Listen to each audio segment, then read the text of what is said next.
Oke, mungkin hari ini Bapak Ibu kita melaksanakan webinar bertemakan Finovate Tomorrow's Transaction. Oke, Bapak Ibu dan teman-teman semua, di tengah pandemi ini pembayaran digital mulai meroket ya, kita tahu. Melansir kompas.com, Bank Indonesia mencatat adanya kenaikan transaksi digital selama PSBB bulan April 2020 sebanyak 64,48% secara tahunan. Volume transaksi digital pun tumbuh 37,35% secara tahunan. Hal ini pun diamini fintech Dana dan e-commerce Shopee melalui layanan uang elektronik mereka, ShopeePay. Melansir kompas.com, peningkatan pembayaran digital di Indonesia tercermin dari pertumbuhan aktivitas belanja online sebesar 30% selama masa new normal, serta meningkatnya layanan antar makanan dan belanja sebesar 28%. Oke, kita akan mulai. Yang pertama, dalam mengenalkan atau mempopulerkan dan menjalankan bisnis di OI, misalnya di jualan.com atau NicePay Indonesia, apa sih tantangan yang dihadapi? Mungkin silakan dari siapa dulu boleh? Siapa dulu nih? Kak Cista mau duluan boleh? Boleh. Siap. Strateginya OI untuk menghadapi transaksi digital ini ya. Kalau di OI sendiri itu kita pasti akan memberikan pelayanan terbaik untuk setiap individu maupun pelaku usaha. Nah, OI ini akan memperkuat pilar-pilar utamanya, yaitu akses untuk transfer domestik dan internasional, perpindahan uang secara tunai dan non-tunai, serta kemudahan mengakses berbagai financial institution di dalam satu aplikasi gitu. Jadi kemudahan untuk memberikan pelayanan untuk masyarakat untuk mendapatkan kemudahan lah untuk mengakses financial institution yang ada. Nah, yang kedua, dari OI sih pengen meningkatin literasi keuangan masyarakat Indonesia ya. Fokusnya untuk pertumbuhan literasi keuangan yang merata, karena kita sadari sendiri bahwa literasi keuangan di Indonesia ini belum merata. Jadi kita pengen edukasi yang merata di Indonesia, sehingga masyarakat nih tahu, oh mudah ya sekarang tuh bertransaksi. Itu sih paling, Kak Vera. Siap. Thank you, Kak Cista. Mungkin dilanjutkan, silakan dari Kak Abdurrahman mungkin atau Kak Herlin ada tambahan? Oke, tantangannya. Boleh, Kak Herlin. Oke, kalau tantangan di jualan sendiri sih sebenarnya karena kita platform toko online ya, jadi teman-teman UKM atau pebisnis ini kan harus memulai di edukasi. Jadi kami lebih fokus ke edukasi bahwa mengembangkan brand dengan memiliki brand sendiri, membangun brand sendiri itu menjadi hal penting. Di luar nanti dalam brand atau yang dia bentuk ini akhirnya terjadi transaksi digital yang memang akhirnya dikelola sendiri oleh mereka, entah dengan payment gateway ataupun dengan pihak ketiga manapun, mereka bisa secara mandiri mengatur transaksi yang ada di dalamnya dengan membangun brand yang sudah dia miliki. Jadi kalau kami jualan lebih fokus ke teman-teman UKM untuk bisa punya brand sendiri, punya toko yang bisa dibangun sendiri dan di-maintain sendiri. Seperti itu, Mbak. Oke, thank you. Jadi kalau misalnya dari Kak Helen itu ya dia membangun brand dulu nih untuk UMKM, baru nanti selanjutnya. Oke, kalau dari Kak Abdurrahman kira-kira ada tambahan? Kurang lebih sih sama sih, kita di industri teknologi khususnya di payment sektor memang persaingan cukup ketat, tapi justru sebenarnya kita bukan soal tentang persaingan, tapi justru kolaborasi sih sebenarnya. Gitu. Jadi memang di payment gateway sendiri sebenarnya kita bukan saling memperebutkan pasar, justru kita saling melengkapi gitu. Pertumbuhan e-commerce di Indonesia kan cukup tinggi. Jadi kita harus menyeimbangkan itu juga, dan satu sama lain saling melengkapi. Apa yang PG lain nggak punya, kita punya gitu. Merchant butuh ini. Saya sih lebih ke itu sih, kolaborasi sih intinya. Oke, siap. Thank you, Kak. Jadi lebih ke kolaborasi ya, bukan yang persaingan, jadi saling melengkapi. Oke, sip. Oke, kita akan lanjut untuk pertanyaan berikutnya. Oke, pertanyaan berikutnya adalah, program pemerintah sudah mencanangkan less cash society sejak beberapa tahun lalu. Menurut pandangan kakak-kakak semua nih yang pastinya lebih paham lah ya di sektor finansial, apakah impian tersebut kira-kira telah terwujud atau masih butuh beberapa tahun lagi? Oke, kalau ya, Boleh, siapa silakan dulu nih? duluan Oke, aja Kak, nggak apa-apa Herlin. kalau dalam perkembangannya untuk tahun ini mau tidak mau kita dipaksa, jadi dipaksa untuk akhirnya dibantu juga, dipaksa dan dibantu akhirnya terlaksana juga. Semua orang mau tidak mau mengenal dulu aja sudah sangat membantu kita untuk mensukseskan perencanaan yang dulu sudah pemerintah lakukan gitu ya. Jadi memulai dengan kita mengenal, kemudian mau tidak mau akhirnya menggunakan karena banyaknya hal yang bisa diberi kenyamanan dari situ, makanya akhirnya pastinya berhasil gitu. Cuman tinggal bagaimana kita termasuk yang ada di sini saling kolaborasi tadi, kemudian mengedukasi dan akhirnya semuanya juga terbentuk. Karena bagaimanapun juga ekonomi digital juga membangun pemerintah untuk lebih maju menguatkan terutama teman-teman UKM ini kan juga sekarang ini lagi dikuatkan untuk menggerakkan ekonomi digital sendiri itu. Gitu Mbak Vera. Oke, thank you Kak Herlin. Ada tambahan mungkin dari Kak Abdurrahman atau Kak Cista? Saya tambahkan sedikit kali ya, bahwa memang sebutan istilahnya tuh Gerakan Nasional Non Tunai ya, GNNT, yang dimana targetnya itu 2024. Sebenarnya dengan semakin bertumbuhnya digital e-wallet atau transaksi secara online yang dikembangkan oleh anak-anak muda Indonesia seperti Nadiem Makarim, terus juga beberapa merchant yang saya kenal, itu ada beberapa yang mereka lagi untuk mengembangkan e-wallet ini. Saya harap dapat meningkatkan literasi masyarakat tentang pentingnya online payment. Gitu. Jadi mudah-mudahan nanti kalau memang nggak di 2024, mudah-mudahan sebelum 2030 sudah cukup sih, sudah bisa gitu. Oke, thank you Kak Abdurrahman. Dari Kak Cista ada tambahan? Tambahin dikit sih, yang paling penting itu sebenarnya edukasi ke masyarakat yang merata itu masalah yang paling belum bisa diatasi sih, karena dari Indonesia kan luas banget ya. Kalau di Jakarta mungkin udah pada aware sama transaksi digital, tapi teman-teman kita yang di pulau-pulau lain itu mungkin belum tahu nih cara menggunakan transaksi digital itu seperti apa. Jadi pemerataan edukasi itu yang paling penting sih. Oke, siap. Setuju sih, memang itu masih PR-nya ya. PR semuanya. Oke, thank you Kak Cista. Sip, kita akan lanjut lagi ke pertanyaan berikutnya. Oke, ini salah satu yang menurut saya pasti customer suka nih. Strategi bakar uang. Nah, kan, strategi bakar uang cukup lazim bagi perusahaan pembayaran digital di Indonesia. Bagaimana tanggapan kakak-kakak soal ini? Nah, silakan. Siapa duluan? Ya, mau duluan boleh? Kak Cista mau duluan? Oh, Kak Herlin atau Kak Herlin? Boleh, Kak Cista atau aku? Nah, boleh. Siapa duluan? Oke, kalau aku mungkin karena kita ngembanginnya adalah platform toko online ya, jadi kalau ada yang terutama untuk beberapa payment gateway atau mungkin merchant berkaitan dengan UKM gitu, kalau ada yang bakar uang sebenarnya kita ada yang diuntungkan gitu ya. Sebagai kita pebisnis ada juga yang diuntungkan, sebagai kita konsumen juga ada yang diuntungkan. Tetapi akhirnya kita mungkin harus mengedukasi atau membangun yang namanya inovasi ke depan, karena akhirnya orang akan memilih apakah dia hanya karena promo menggunakan anak atau karena kebutuhan gitu. Jadi dua hal ini akan menjadi hal yang berbeda, dan menurut saya sih selama mereka masih bisa kuat dengan membakar uang sih sebenarnya akan banyak yang diuntungkan juga gitu.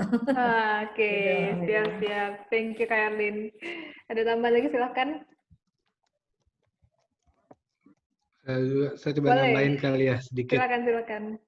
Jadi gini, sebenarnya bahasa bakar uang ini udah sering kita dengar kan, tapi ada satu hal yang mungkin memang saya ingin sampaikan.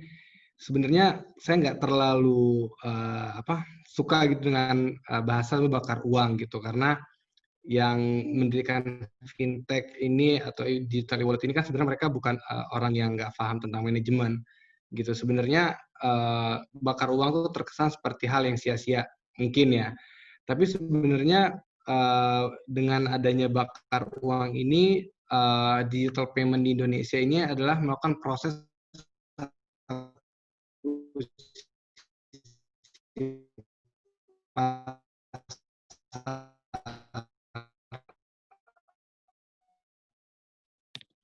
Halo, Kak Abdurrahman. Halo. di mana prosesnya ini adalah mengedukasi, di mana edukasi itu dalam proses akuisisi pasar ini. Halo. Oh ya, udah bisa Kak, silakan lanjut. Halo. Yap. Ya, jadi kedengaran suaranya ya? Sudah kedengaran. Oke. Jadi dalam hal ini sebenarnya bukan artinya mereka secara sia-sia gitu. Memang mereka lagi membentuk pasar, dan kalau kita perhatikan sebetulnya sampai hari ini masing-masing e-wallet itu mereka sudah punya pasarnya masing-masing gitu. Ini bukan berdasarkan data, tapi ini adalah lingkungan yang saya perhatikan dan kebanyakan orang yang saya kenal, masing-masing dari mereka punya e-wallet mereka sendiri gitu. Dari hasil edukasi yang mereka berikan. Kalau seperti saya punya 2 e-wallet, itu ada GoPay, ada OVO, dan saya punya kegunaan masing-masing gitu. Nah, sebenarnya kalau kita lihat, memang dari strategi bakar duit ini nggak ada yang diuntungkan kecuali kita masyarakat, kita penggunanya. Nah, makanya kita seharusnya menyarankan atau kita seharusnya menggunakan e-wallet ini lebih dari hanya sekedar menikmati promo. Tapi coba kita lihat produk atau services yang mereka tawarkan. Seluas apa sih yang mereka tawarkan? Karena kita lihat sekarang e-wallet sendiri mereka bukan cuma menawarkan transaksi atau promo diskon, tapi mereka menawarkan investment, mereka menawarkan asuransi, bahkan mereka juga menawarkan financing sekarang, bayar POB dan sebagainya. Nah, di sini adalah PR juga bagi e-wallet, di mana mereka harus membuat si user itu stay selama mungkin di digital payment mereka atau di e-wallet mereka, gitu. Sehingga mereka harus menciptakan layanan yang terintegrasi antara satu services ke services yang lainnya. GoPay merupakan bagian dari Gojek yang merupakan super app, di mana saya lebih sering melakukan top up atau menambah dana di dalam saldo GoPay saya, karena di sana ada manfaat yang kita dapatkan. Nah, mungkin juga di sini saya ingatkan ke teman-teman bahwa e-wallet itu bukan digunakan hanya untuk melakukan pembayaran terhadap promosi tertentu, gitu. Tapi di sana sebenarnya banyak produk-produk yang mereka tawarkan seperti P2P atau crowdfunding yang sebenarnya kita bisa dapat benefit cashback 100.000 atau 50.000, itu sebenarnya bisa kita lakukan gitu. Kayak kemarin saya salah satu di crowdfunding, saya ikut invest, di sana mereka ada promo pembayaran online, di sana saya dapat kortingan 100.000. Nah, jadi kita mesti lihat sih layanan yang lebih lengkap tuh apa, dan kita coba mulai explore lebih jauh gitu. Karena memang challenge dari e-wallet sendiri adalah yang kita sebut bakar uang tadi, terus deposit atau saldo yang sangat minim untuk para user, dan juga nilai transaksi yang cukup rendah dibandingkan virtual account atau kartu kredit. Seperti itu sih. Oke, thank you Kak Abdurrahman. Good point menurut saya. Tadi sempat dikatakan sama Kak Abdurrahman, istilah bakar uang tuh kesannya kayak sia-sia banget gitu ya. Tapi memang sih saya setuju juga, memang agak gimana gitu ya. Padahal kan memang pastinya kan diharapkan ada yang kembali gitu ya. Yang jelas manajemen juga pasti sudah ada perhitungannya. Oke, thank you Kak Abdurrahman. Dari Kak Cista, silakan Kak. Kalau dari aku mau nambahin aja, strategi bakar uang nih sebenarnya kan untuk menggait masyarakat ya dengan memberikan promo-promo, cashback, biar masyarakat nih pengen gitu nyobain dan menggunakan terus si aplikasi atau perusahaannya ini. Sebenarnya banyak stigma bahwa perusahaan ini tuh cuman nggak ngelihat nilai valuasinya lah, tidak memperhatikan profitnya sama sekali. Padahal kalau kita cari tahu lagi, sebenarnya perusahaan startup di luar negeri, contohnya Amazon, itu juga melakukan strategi bakar uang sejak tahun 1995.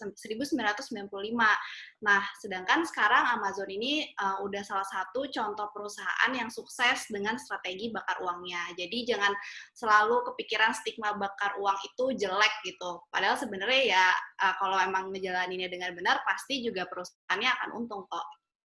Oke. Thank you Kak Cista untuk jawabannya. Sip, kita akan lanjut lagi ke pertanyaan berikutnya. Oke, ini pertanyaannya mungkin buat lebih ke Kak Cista kali ya, pas banget nih. Oke, mau nanya nih Kak, di tengah meningkatnya transaksi keuangan digital, persaingan dompet digital, dan financial technology pun pastinya semakin ketat ya. Bagaimana strategi OI dalam menghadapi hal seperti ini?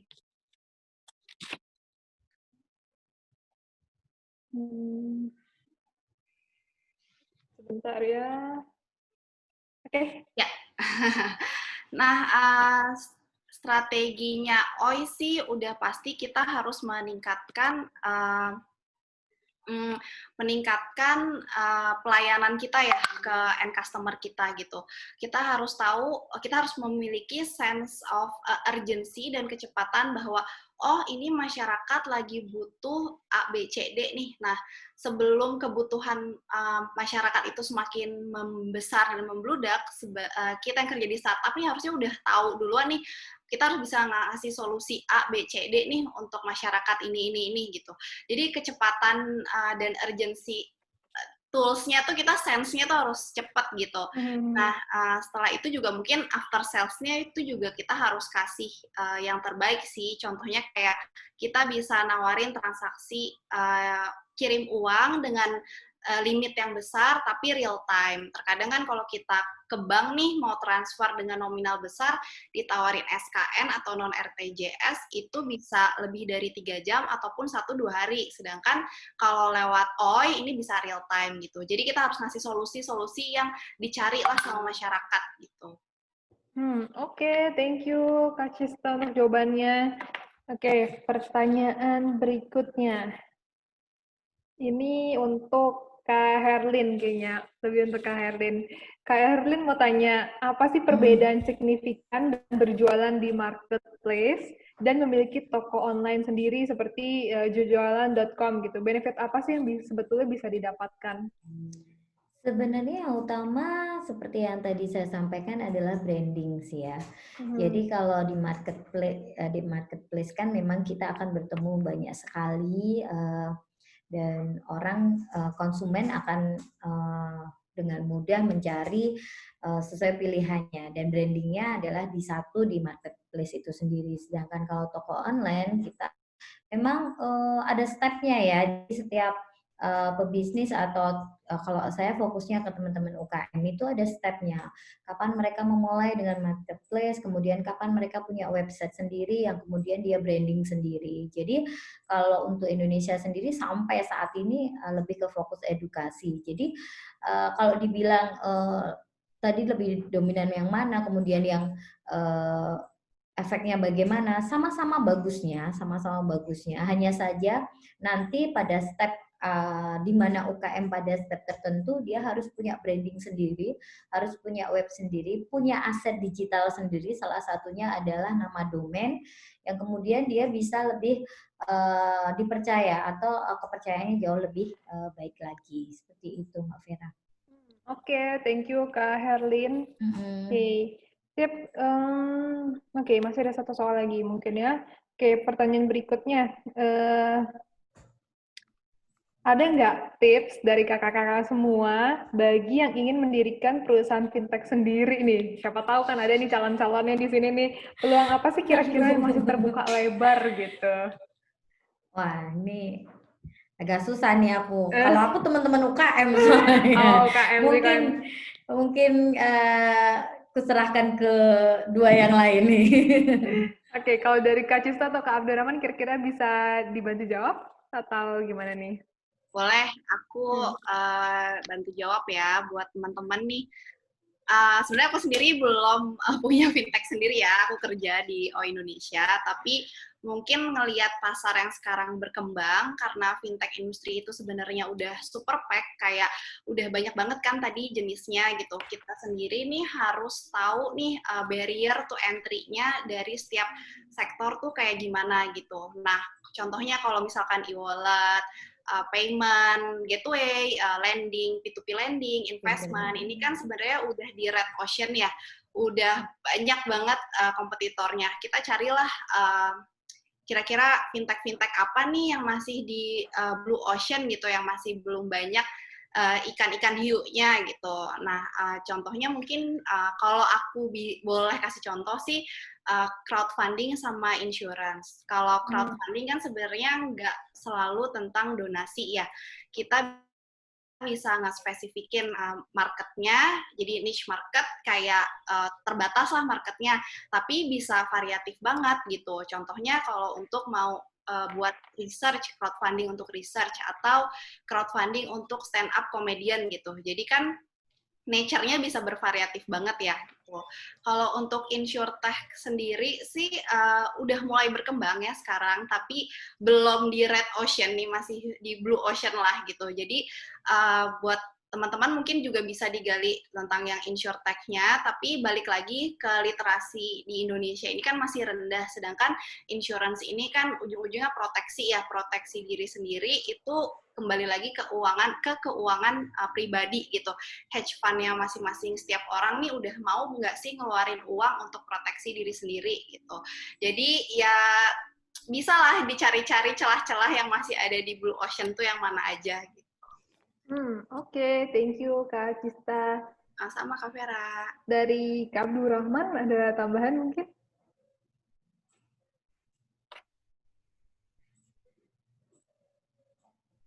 Halo, Kak Abdurrahman?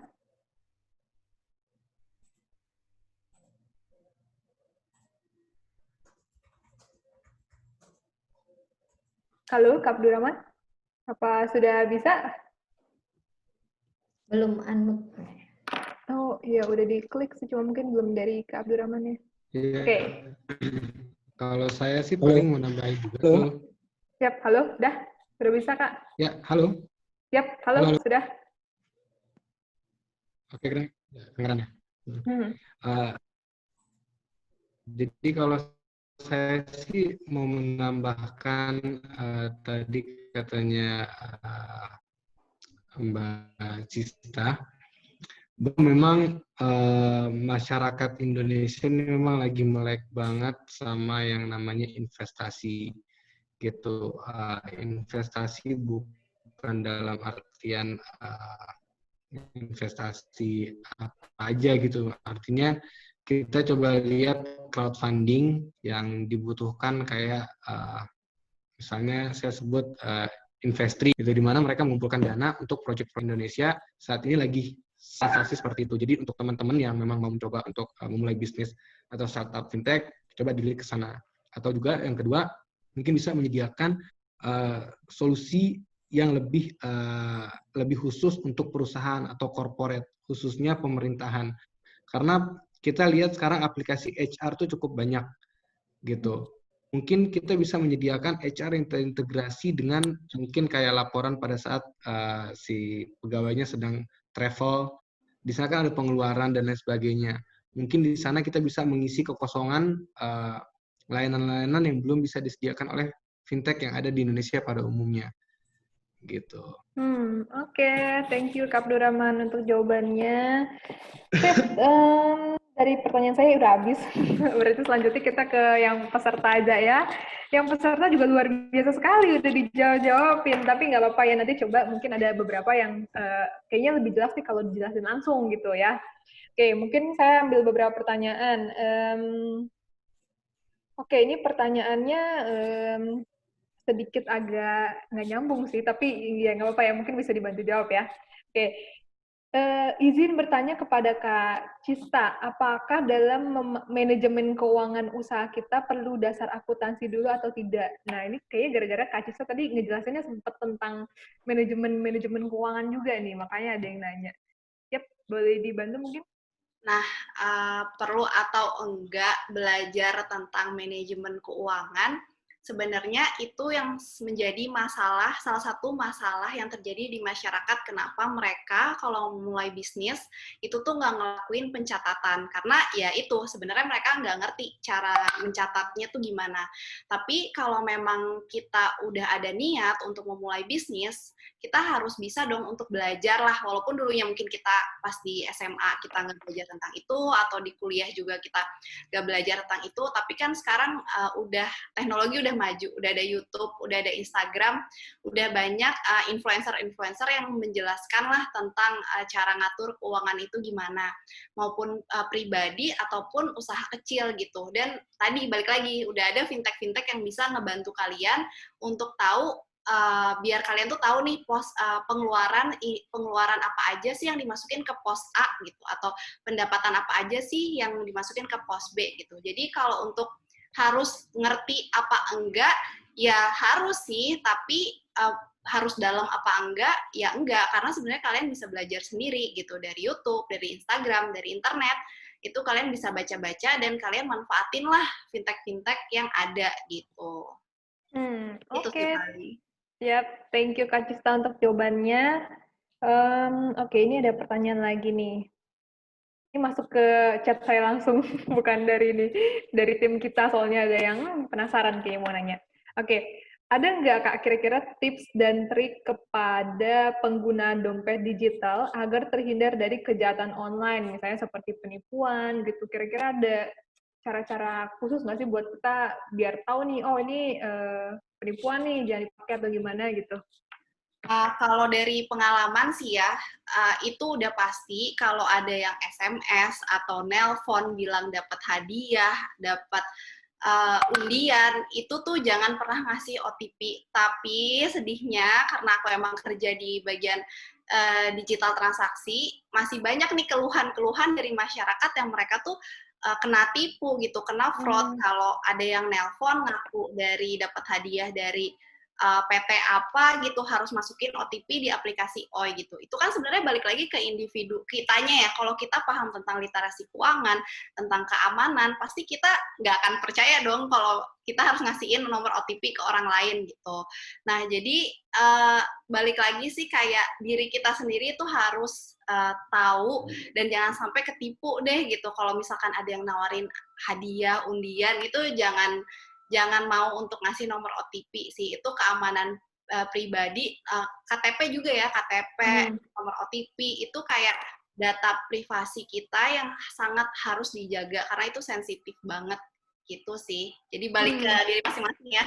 Oke, thank you. Nah, teman-teman Saya diingat mau ya nambahin itu. juga, boleh nggak nih Mbak Vera ini? Boleh Karena dong, boleh. kasus fraud ini cukup tinggi, dan saya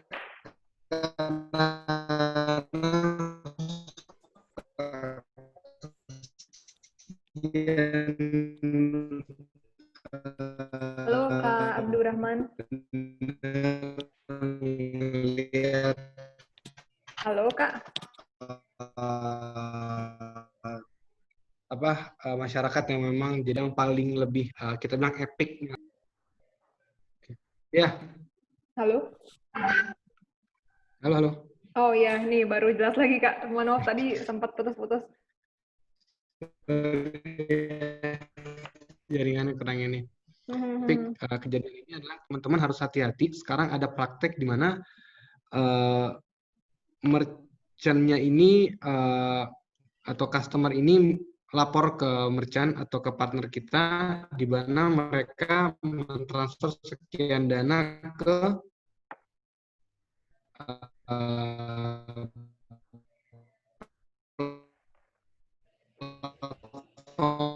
mereka.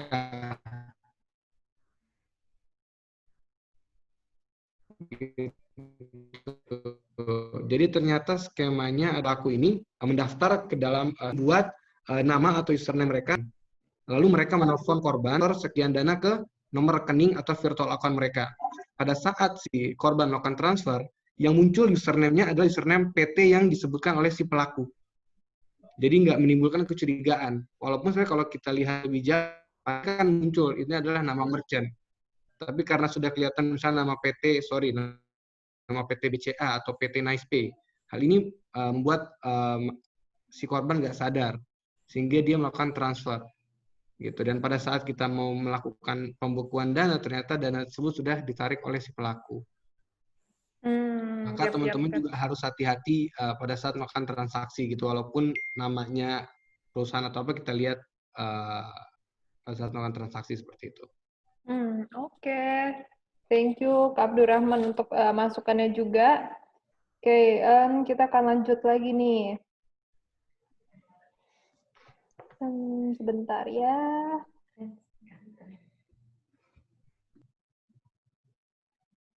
Oh, oke, ini aja deh.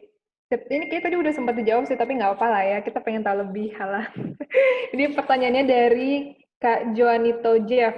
Saya ingin bertanya untuk NicePay. Sekarang banyak sekali service payment gateway di market. Apa yang membuat NicePay lebih baik dari payment gateway yang lain? Why should I adopt NicePay into my business instead of other payment gateway? Thank you. Oke, sebelumnya terima kasih Mas Joanito Jeff udah bertanya. Jadi sebelumnya sudah saya jawab sebenarnya alasan kenapa harus memilih NicePay dibandingkan yang lain. Gitu. Seperti yang saya sebutkan tadi bahwa industri kita sebenarnya bukan lebih kepada persaingan, tapi artinya kolaborasi. Gitu. Jadi pertumbuhan payment gateway itu juga diseimbangkan dengan pertumbuhan e-commerce di Indonesia. Jadi pada saat kita tanya apa sih kelebihan NicePay dibandingkan PG yang lain, saya sudah sebutkan di awal bahwa kita memiliki pertama 10 virtual account gitu, dan saya yakin nggak semua PG, bahkan kita mungkin satu-satunya gitu yang saya tahu sejauh ini di Indonesia yang menyediakan 10 virtual account di Indonesia. Itu memudahkan merchant kita untuk melakukan transaksi. Lalu yang kedua, kita punya support yang memang cukup handal, yang bisa diandalkan 24 jam dalam seminggu. Saya sendiri pun nggak jarang gitu balas WA merchant hingga larut malam untuk memastikan bahwa transaksi mereka tuh berjalan secara lancar, karena transaksi itu 24 jam gitu.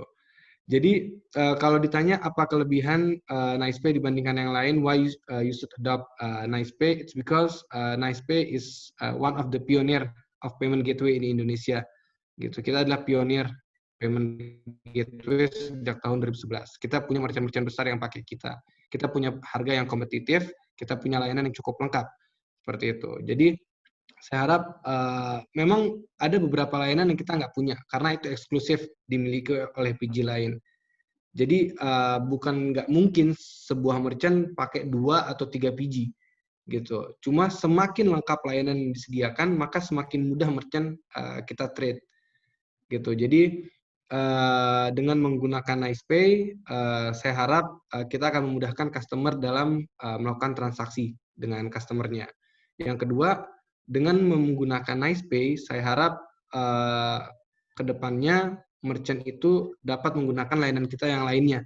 Gitu. Jadi memiliki end-to-end solution gitu. Seperti di prakteknya pun saya punya merchant yang mereka awalnya pakai payment gateway, tapi setelah mereka pakai payment gateway, mereka sekarang minta SMS gateway dari kita. Dan selanjutnya ada juga yang minta untuk disbursement. Jadi dan kita pun akan terus mendevelop layanan-layanan kita sehingga bisa memenuhi kebutuhan masyarakat seperti itu. Oke, thank you Kak Abdurrahman. Lalu ada pertanyaan lagi nih buat Kak Herlin ya. Oke, untuk Kak Herlin pertanyaannya, kan tadi kalau Kak Herlin lebih ke UMKM ya. Jadi pertanyaannya lebih ke UMKM nih sekarang. Bagaimana cara Kak Herlin membantu pegiat UMKM untuk lebih melek teknologi di era digital ini agar mulai beralih untuk membuka usaha secara online? Oke, yang pertama yang kita lakukan adalah edukasi.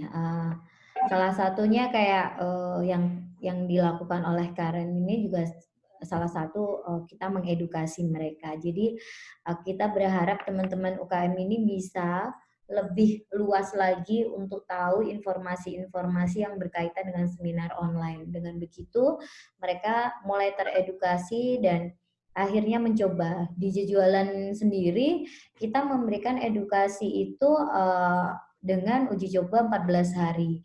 14 hari ini kita support sama 24/7, jadi 24 jam, 7 hari. Kita mengedukasi untuk mereka uji coba dulu, trial dulu, mengenal dulu. Kemudian setelah itu kita juga melakukan kayak kurasi ke UKM itu sendiri. Apakah tahapan mereka ada di mana?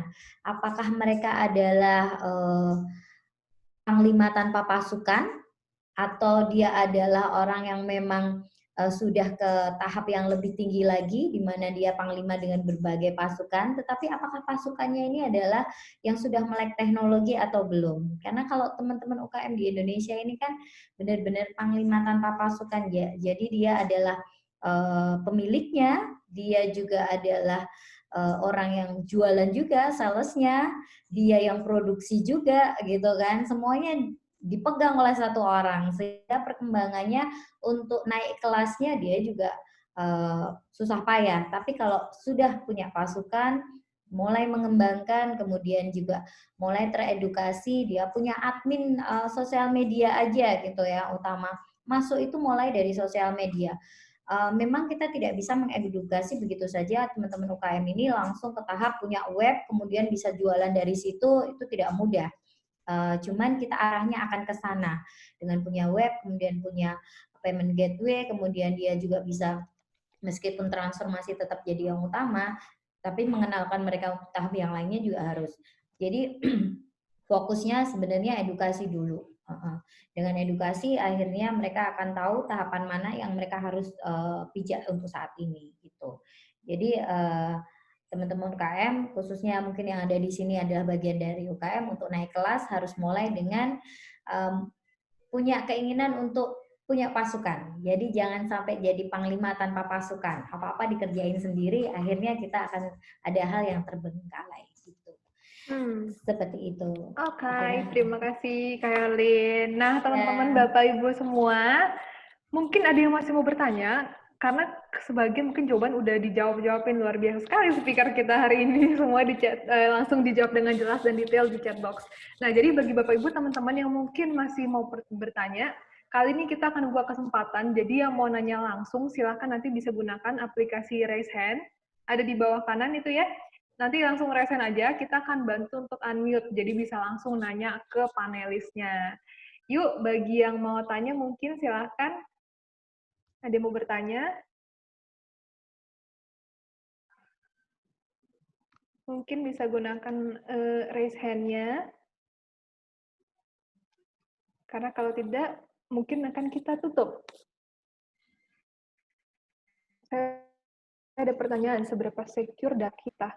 Maksudnya gimana nih? Apa Pak Johan itu mau bertanya langsung, Pak? Kita bantu untuk unmute, Pak. Mungkin dijelasinnya kalau ngomong lebih jelas gitu. Oh, oke. Saya ada pertanyaan, seberapa secure data kita? Misal, apakah data kita akan dijual ke third party? Oke, mungkin bisa dijawab, bisa dibantu jawab.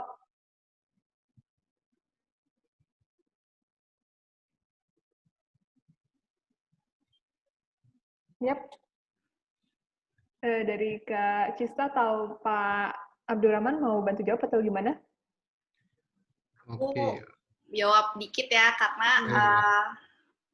sebenarnya ke secure data itu kalau misalkan sebenarnya nggak akan sih dijual ke third party, karena kan sebenarnya itu data sensitif ya, dan data-data itu kita tuh sebenarnya harus lapor ke BI. Kalau misalkan kita sampai ngejual data itu, nggak mungkin boleh juga sama BI gitu. Jadi sebenarnya Bank Indonesia tuh mengawasi kita kok gitu, nggak mungkin tiba-tiba data itu tuh terjual, dan harus dari perusahaan, dari startup itu juga sendiri harus menjamin lah sistem koneksinya itu tuh udah namanya PCI DSS kalau aku nggak salah, itu tuh yang menjaga kesecurean data kalian gitu. Jadi nggak akan leak lah.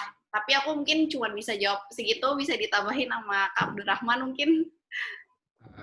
Sebenarnya sih standar protokol pada saat kita mau menjadi sebuah fintech gitu, apalagi payment gateway untuk memastikan transaksi itu terjadi secara aman, itu cukup rumit ya. Jadi nggak semudah kita buka payment gateway terus kita melakukan transaksi, enggak.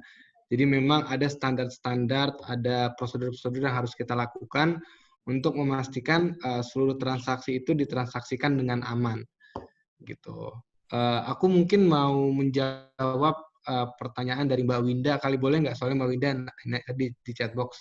Boleh, silakan. Nah, jadi Mbak Winda, untuk pricing atau harga, itu sebenarnya kita ada di website, cuma kebetulan karena Mbak Winda bertanya di sesi ini, pricing kita tergantung dari payment channel yang digunakan gitu. Untuk virtual account, kita mulai di Rp4.000 per transaksi gitu. Nah, untuk lebih jelasnya nanti mungkin kita bisa bahas lebih lanjut. Mungkin nanti ada email yang dibagikan oleh tim organizer-nya Kren atau gimana, Kren. Mungkin kita bisa discuss lebih lanjut lagi sih terkait harganya. Jadi e-wallet beda, VA beda gitu. E-wallet umumnya 1,5% dari baik itu Shopee, OVO, Link Aja dan Dana gitu. Kartu kredit pun kurang lebih sama.